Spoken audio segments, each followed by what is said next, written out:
time for that luncheon because I was so looking forward to being here. And I'm like, I just had a feeling it was going to be an ordeal, and it totally was. I landed at 10:15 this morning. Oh my gosh. And you're here. And you look well put together. Yeah, so thankfully I live close by and was able to run home. But anyway, here I am. Thank you guys for being here.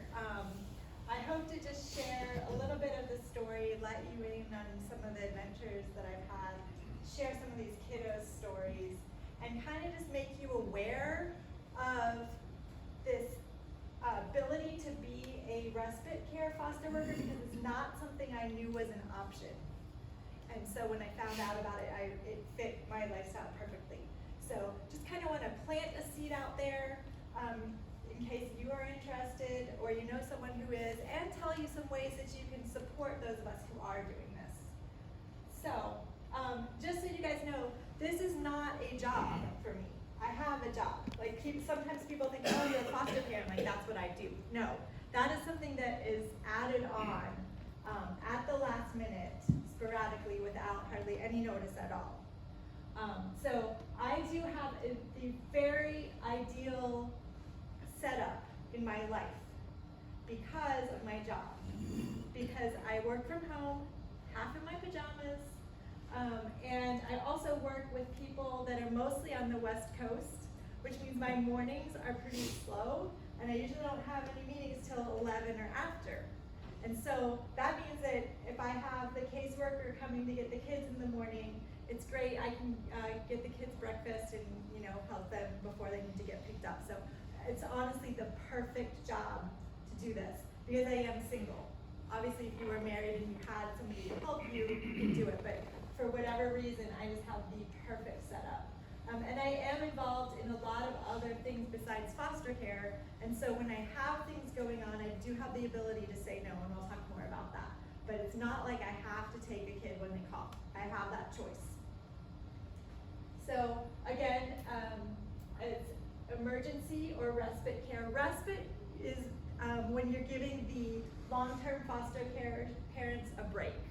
So, or maybe they had like a death in their family and they need to go out of town and they don't want to bring the child that's in their care. So those are planned in advance, and I've only done that once or twice. Most of the calls I get are emergency calls, which mean that the kids have just come into care. They literally have just been put into protection from DSS. And sometimes the kids are super upset and crying, and sometimes they're relieved, and sometimes you wouldn't know that anything is different. It just seems like you have kids at your house, like you never know what you're gonna be stepping into or what you're getting. I usually try to ask the caseworker before they get there, like, how are they feeling? What are they acting like right now? And you do get to talk about you do get to select your age range as well, which I'll get to in a minute. But before I do that, just for fun, how many kids do you think I've had since I started 2.5 years ago? You got some choices there. Call out what you think it is. 101. 19. 62. 62? 62, wow. Yep. God, good. Yep. That is right. And sometimes it's 1 at a time, sometimes it's 2 at a time, and sometimes it's 3 at a time. It's usually siblings. I have had 1 or 2 instances where I had one child and then they called me about another unrelated child. But for the most part, when I have groups of kids, it's that they're siblings. Or to be fair, it's half siblings or distant, sort of related. They're living together. A lot of these families are not your traditional families, so it's like, very convoluted family dynamics. But yes, so you can see here, and of course, I'm not allowed to show you their faces. Otherwise, I would, because they're beautiful faces.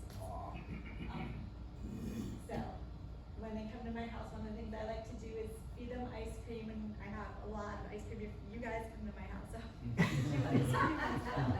Now those are sibling Everybody. groups on the side? Yep. Uh-huh. Yep. And so when I signed up, I said my age range, my preferred age range is 5 to 12. Okay?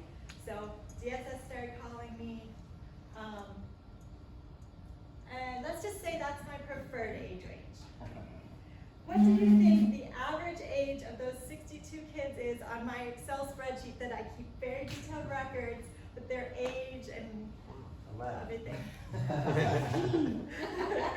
From the choices there, Joe says 11, 10. 11.2 is actually correct. So the youngest was 3, the oldest was 17, but the average age Average is 11.2. Yep. And that is because they call me for teenagers all the time. They call you for teenagers? So I have learned a lot of lessons about teenagers. So you can see here, these are the first 2 kids I ever had. The girl on the left ran away from New Mexico, and well, she didn't consider it running away. She just went on vacation without telling her parents. So she came with her boyfriend in Charleston. They got in trouble. The boyfriend got picked up by the police, and she comes to my house as my first foster child in March of 2020. And so I had COVID. Yep, I had her for the weekend, and then I volunteered to fly her back to Albuquerque. DSS was gonna do it, but I wanted the adventure. So we got on a plane to Houston for our layover, and there were 6 people on the flight because it was when COVID first, like that weekend. You remember it was like March 16th or something like that? Yeah. It was like a couple days after that. And so we had an adventure in the airport together in the airport. Did you meet her parents? No. So what happened was there was a problem with the flight. I was gonna take her to Albuquerque, and then, long story short, I just put her on the plane. Like I watched her get on the plane from Houston to Albuquerque, and then told her dad she's on the plane. DSS said it was fine. They would have let her fly alone if there hadn't been a layover. So anyway, that was very unusual circumstance. And then this young man, I was supposed to have him for 4 days. He was my second child. I don't like to call them foster kids, so I'm sorry I just did that. They're children. I don't want to label them as foster kids. They're just like regular kids. So second child in my care. I was supposed to have him for 4 days. I had him for 5 weeks. Because they think that their mom is gonna get them back, and then they go to court and the mom hasn't done what she needs to do or whatever. Everything takes longer than they think it's gonna take. And so that's another thing I've learned. And what did you do when you had to go to work? I was working from home. Huh? I work from home. Oh. Was Yeah. he in school that time, Sorta. during that time? No, because he had just gotten kicked out of school right the weekend before the pandemic. And then he wasn't signed up for school, so no. Yeah, that and the was- schools weren't all open either. though. Yeah, that was a very rough time, and I think he was scared of COVID. If he hadn't been scared of COVID, I think he would have run away from my house. But as it was, he was scared to go outside. So I think that was beneficial for me. But since I've had teenagers, I've learned not to let them have a cell phone. So I have DSS take their cell phones. I will not let them have cell phones because the 3rd child I had ran away from my home at 1 o'clock in the morning. And she did that because she had a cell phone.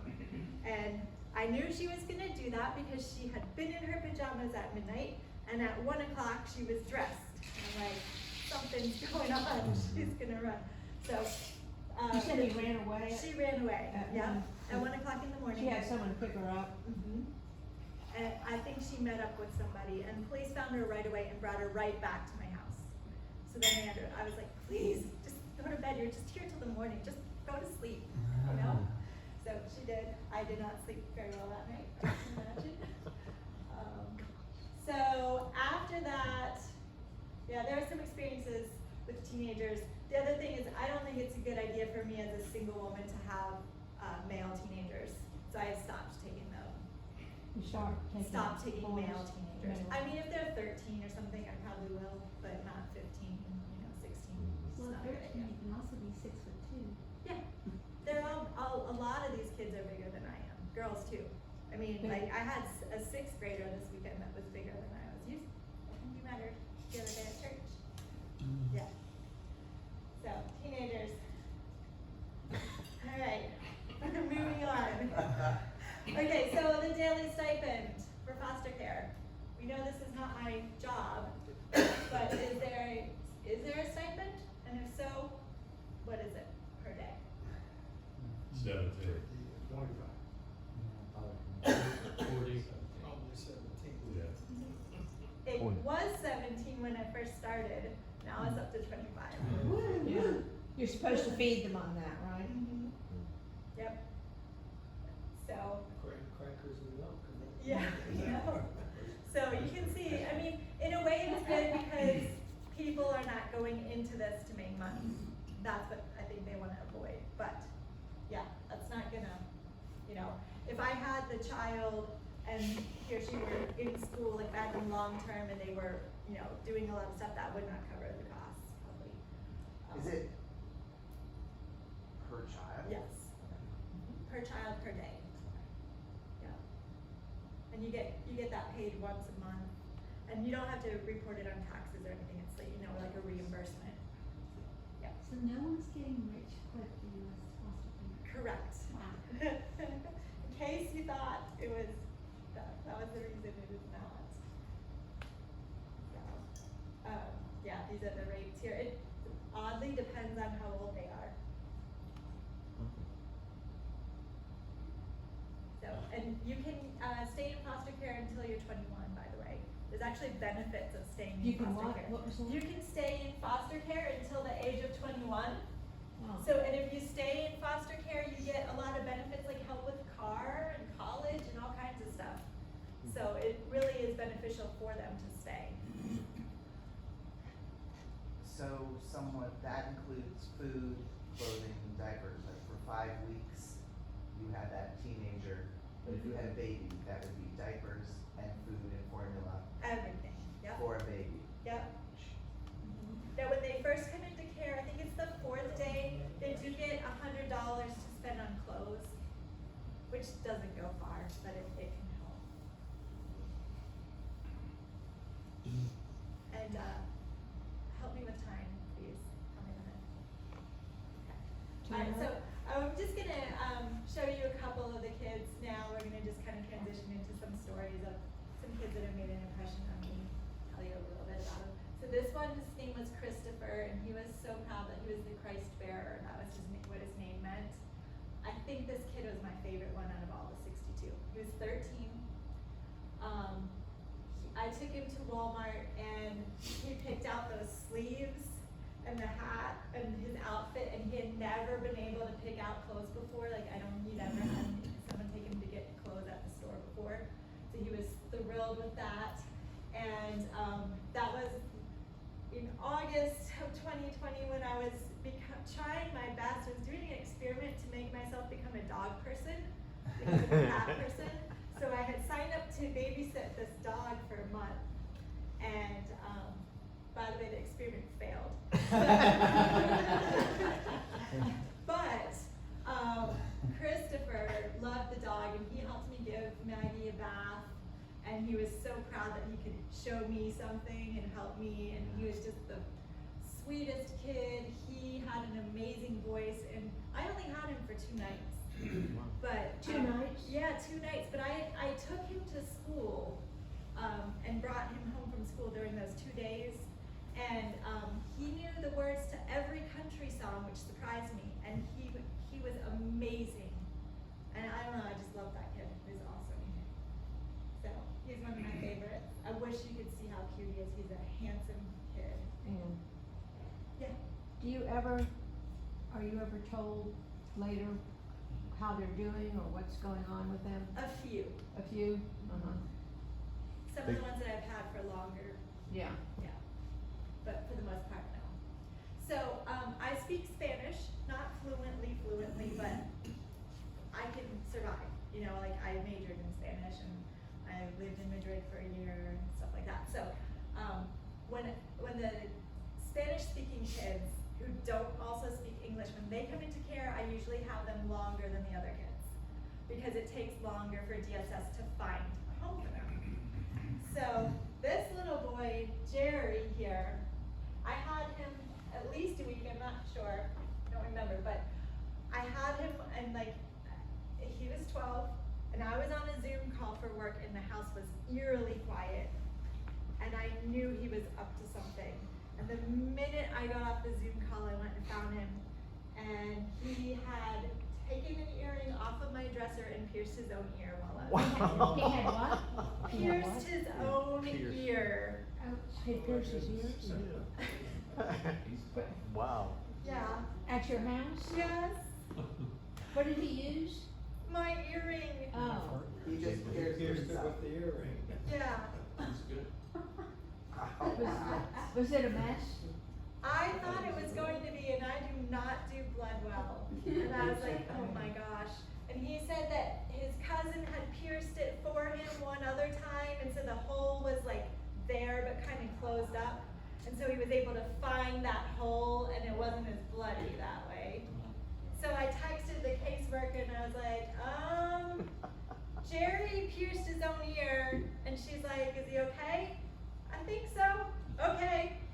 Like, probably to them that's like nothing. Yeah. To me, it kind of freaked me out, but I was like, okay. It What made is for the a good story, you know, tell my coworkers, like, guess what happened while we were on that Zoom meeting? What's the picture on the left? Another Spanish-speaking boy. Another Spanish-speaking boy. Who Oh, is at the 9. fountain.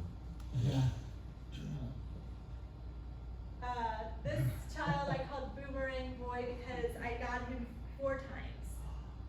So he kept, for whatever reason, the homes that he went to, they couldn't keep him, and then I would take him again. And then we'd come back and take him again. So we laughed and called him Boomerang Boy. He thought it was hilarious. As you can see, he had a cast, so that made it difficult for him. I take care of him a little bit more than normal. And we went yard sailing, and he found that helmet, and he loved it. So. Is that your helmet at your house? No, sorry, you can't play with it when you come over. Get your ice cream. He took it home with him. We got it at a yard sale. He So- picked it out. So he didn't work out at the other foster homes, the longer term? I think it wasn't a behavior thing. I think it was just circumstances, like maybe they had something to do or whatever. I don't remember. But he was not a behavior problem. He was fine. How old was he? 13. Did he ever go back home, do you know? I don't know. Uh-huh. He talked to his mom and grandma every day he was at my house. I don't know. I don't know what happened to this one. Okay, so I have to give a shout out to Moon Pie. Your cat, Moon Pie. Moon Pie is one of my 2 cats, and he loves everybody. And the kids love him, so you can see he kind of he's always around. But he really is, he welcomes them, and you know, when they go to bed, he jumps on the bed, and he's just like always there, you can see him. He has his stool at the counter, he has to know exactly what's going on. Yeah. And my other cat is terrified of the kids. Just like my 2 cats. Yeah, but you can see, the kids are I just try to do things with them that I would do normally, you know, just try to bring them along with me. But some ways that you guys can help, and how am I doing on time? Questions? Oh my gosh, okay. Clothing is always an issue. This is my supply closet, and I try to have things on hand for when they get there, because a lot of times they come with nothing but the clothes on their back. So I try to have different sizes of underwear and PJs and t-shirts, maybe sweatpants, like things that are pretty generic, just and comfortable. Socks, that kind of thing. These are some pajamas that somebody from Blessed Sacrament gave me. The kids loved. Toiletries. Do they keep the clothes when they leave? Yeah. Yeah. Yeah. I give them the option. Most of the time they do. So yeah. Toiletries. And recently I had some kids come with lice, Lice. which I knew that was gonna happen sooner rather than later. Thankfully, I think enough time has passed. I'm like, thank you, Lord, I did not get them. But if you could see the smiles behind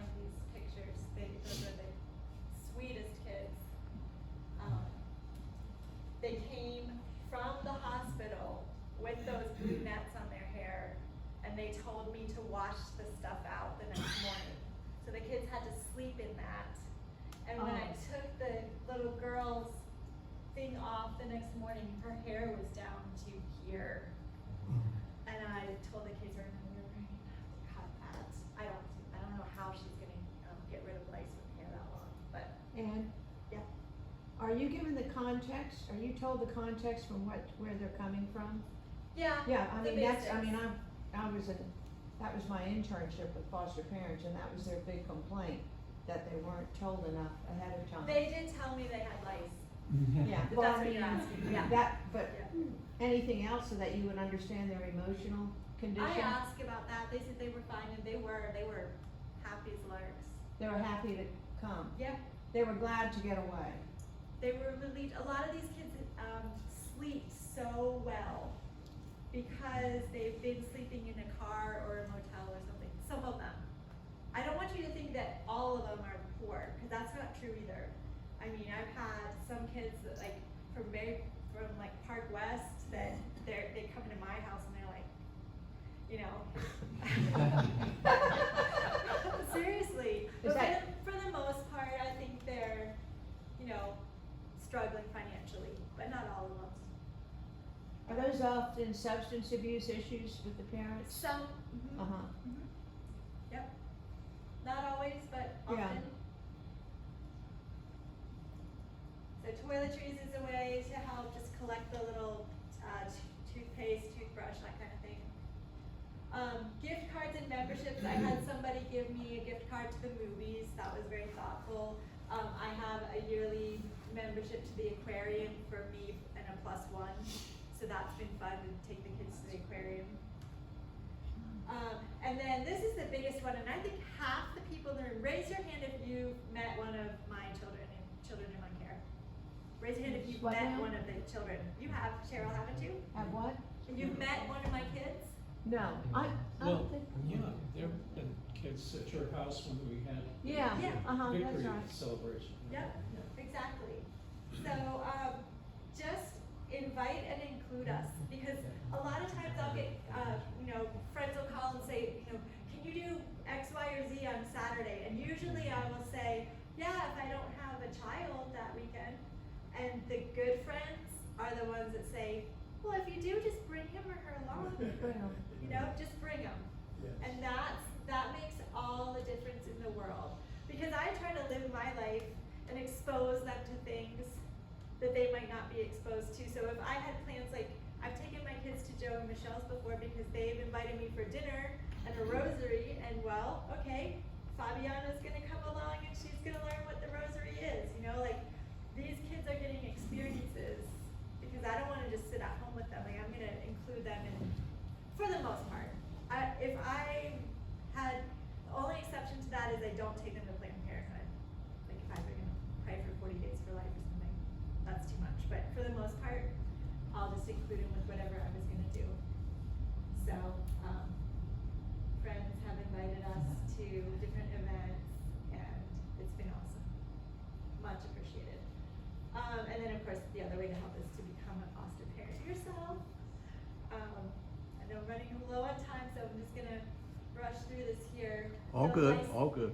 The licensing procedure took about 4 months. It really wasn't that bad. It's a lot of paperwork. They did want blood work at the doctor, which I thought was a little weird. So you have to go to the doctor, you have to do a fire escape plan, and you have to have special kinds of fire, like smoke alarms. But it's not that bad. I mean, they want you to pass. So they're not out to get you. Like, a lot of people freak out about the fire inspector coming, but if he finds something wrong, he's just gonna tell you, like, here's how to fix it. Like, they're not out to get you. They want you to be a foster parent. So, that was pretty easy. I also got trained. You have to take classes, and you have to continue taking classes. I think you have to take 30 hours every 2 years to keep your license. Every 2 years? 30 hours every 2 years. And this was one of the books called The Connected Child by Karen Purvis. This is a very interesting book that just talks about how you can best parent children who come from what they call children from hard places. So if anybody's interested, they can look at that afterwards. Have you gotten any of your friends to apply? Well, You're working on it? I'm working on it right now. So you tell me. But somebody made an offhand comment, and Tony, it might have been you that said this. I don't remember. I think it was someone sitting here at this table a couple months ago that said that knew I was a foster parent and said something like, "You must have prayed a lot about this." And it was just one of those offhand comments that really, really struck me because the answer is false. You did? Not really. In some ways, yes, and in some ways, no. And the reason I didn't is because it's kind of obvious. Like, it's kind of, like, there's no reason not to. Like, I don't have a reason not to be a foster parent. I have a lot to share. So, these are just some of the Bible verses that speak to that. Right? I've been entrusted with much.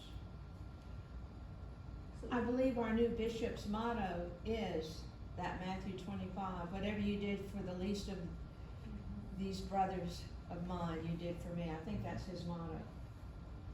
Our new bishop. If you were gone. That's beautiful. It's beautiful. But you need prayer, right? You need prayer now. Yeah. If you were gone and you worked out of the home, like, could you not take care of them? Like, can they, what are the rules about, like, how, like, Leaving them at the Yeah. house. Oh yeah, so you're supposed to be able to do, treat them as you would your own kids, so you can have babysitters, you can have daycare, like if you're a long-term foster parent, they'll help you get set up with daycare, and you can leave them home alone if they're old enough, like if you think they're old enough, etc. So, yeah, I mean there's ways, I mean people do foster care that do not have my ideal situation. Have not what? That don't have my ideal setup situation with jobs and stuff. Like I am amazed by some of the other foster parents and the sacrifices that they make.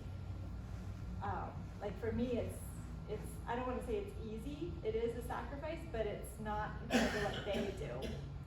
So that's why I said in some ways I'm going to pray about it a lot, but in other ways it's been a real journey because like probably 10 years ago, I did think about adopting, and I went to an adoption event at Seacoast Church, and I came away with it with a terrible feeling because they were just like, these kids need a mom and a dad and a mom and a dad and a mom and a dad, and I'm like, well, I don't have the dad for them, so okay, you know, like it just was really hard for me as a single person. Like I felt like I was being judged, or like it wouldn't be good enough. And like, yeah, I agree, I'd rather them have two parents, but I also felt like, well, isn't one parent better than none? You know, so that gave me a bad feeling, and then kind of shelved the idea for a while. Then I went to foster care training for what's called therapeutic foster care, and that's kids who have behavioral problems or medical problems, and then I was like, no, that's too much. Then I moved to New Mexico, moved back, and like, you know, all these life things happened. But then I decided, okay, I want to be a quote regular foster care parent, not therapeutic. So there were like different things along the way that I discerned or that became more clear to me, and I didn't know about I could just do emergency care. And don't they have a foster to adopt too? A lot of people do. Option? A lot of people want to foster babies and little kids for that reason. I'm not going into it at all. I would say right now I don't want to adopt. Like that's not on my radar. I'm just doing it to help kids. Do they show preference to couples that do that versus singles, or you don't know? I don't think so. So what's really interesting is almost none, maybe 5 or 6 of the 62 kids I've had have even commented, oh, you don't have a husband or a boyfriend or something. Like for them it's normal. Sad. It's sad but true, but they don't even blink an eye that it's the single mom. So you know, so. Is there a forum where you meet with other foster parents or foster rescue? I don't wanna say a support group, but you know what I mean. Yeah, so before COVID there was. You Okay. what? Before COVID, like a support group, and I had this vision of me going and meeting all these foster parents and hanging out with them and helping each other and stuff. That has not happened, sadly. I think there are some online ones, maybe. They had a luncheon for us a couple weeks ago, but I didn't meet any of, like, it was, that has been a little bit, less than ideal, less than what I hoped for. You think COVID did that? Because the foster parent associations are usually pretty active. There But- are but you think things. it'll come back? I hope so. Yeah. Yeah, and the trainings are all online now too. The trainings used to be in person. Like when I first got licensed, I went to in-person training, and now it's on Zoom. And Yeah. Kids that are coming out of really bad situations like domestic violence, they're somewhat traumatized. I mean, when you get them, do they talk to you about that? And if there's a problem, who do you go to? I mean, Yeah. do they get counseling? Do they get other? They are supposed to get counseling once they get to their long-term home. Yeah. So usually when the kids come in, I say something like, I understand you must have had a really rough day, or you must be going through a lot. I'll say, if you wanna talk about it, I am all ears. And if you don't wanna talk about it, I respect that, and I'm not gonna ask you a bunch of questions. And then I just let them know that I'm there to listen if they want to, and that I'll respect their privacy if they want to. And that's like literally one of the first things I say to them, and that seems to work pretty well. And then some of the older kids will, eventually throughout the weekend start telling me stuff or whatever. What's the average amount of time, you might have said that you keep them? No, I didn't, I In meant your to say that. spreadsheet, you don't have that in your? Yeah, probably a weekend. So, most of the calls I get are Friday between 4:30 and 5 p.m. It's like clock. Big day, big What day. time of day? Friday afternoon. Imagine when Scott traveling, really tired. It's like Friday, 4:54, the phone rings. Well, gee, I wonder who that is, But I think what happens is they try to put the kids into a long-term home when they first come into care. But it takes for somebody to make that commitment of having a kid for maybe a year or two, they may need a couple of days to get ready, or it may take DSS a couple of days to find a family that will accept them. And so that's why they're calling people like me, because they need to have a place for these kids to go until they can figure out the details of where they're gonna stay more long term. And interestingly enough, the younger kids, they get placed almost immediately. Like I'll just have the younger ones for a night. The 13-year-olds, they're the ones that keep coming back to me, coming back. Or can you take them another night? Can you take them another night? Do they still have the emergency shelter? I don't know. You don't know? But I do have the ability to say no to any placement, and I do. I absolutely don't take kids in diapers. So. In diapers? Mhm. And if they tell me like, oh, this kid got kicked out of a group home for trying to stab somebody, I'm like, thank you for that information. I really appreciate your honesty. And then I'll say something like, I just think that's a little bit much for me to handle, but thank you for calling. So, yeah, So- okay, yeah. So, and we have time, maybe one more question, or? Yeah, I just real quick. So I did want to just give a shout out to St. Joseph. I have learned a lot about him. I was reading this book called Consecration to St. Joseph a couple months ago, and it talks about him being the foster father of Jesus. And that's been kind of a neat tie-in with my story, thinking about that with him. So, any other questions? If you have questions, I'm off today, so. Until 4:54. Yeah. We're gonna get that call. It's Friday. Well, Ann, thank you so very, very much, really Thank you. appreciate it.